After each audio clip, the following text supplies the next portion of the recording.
Zwartgroep Aliade moet de iepensteende rekkers betalen en krijgt geen insjoch in de ritinformatie van Oenema. Dat zei de rechter Joert.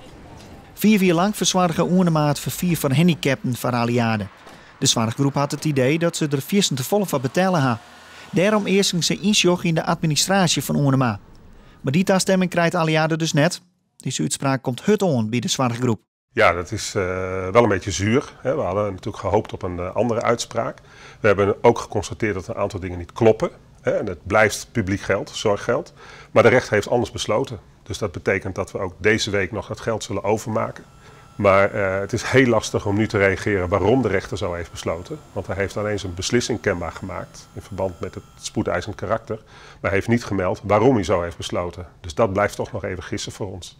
Op verzoek van Oenema had de rechter gauw uitspraak dienen in deze zaak. Het taxibedrijf had geld nodig om de rekkers en de salarissen te betalen.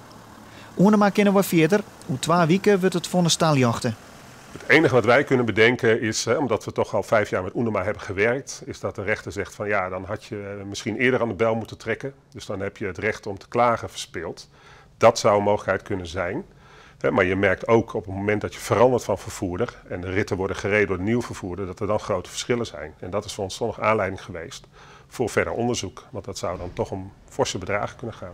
Bij de uitspraak van de rechter liet het er voor Oenema een eind te komen onder strijd met Aliade. Als het betaald is zometeen, dan is het wat Oenema betreft, verwacht ik, afgedaan. En ja, ik denk ook wat Aliade betreft, maar dat zal Aliade natuurlijk zelf moeten beoordelen. Aliade wacht op de uitspraak van de rechter af voordat ze verdere stappen ondernemen.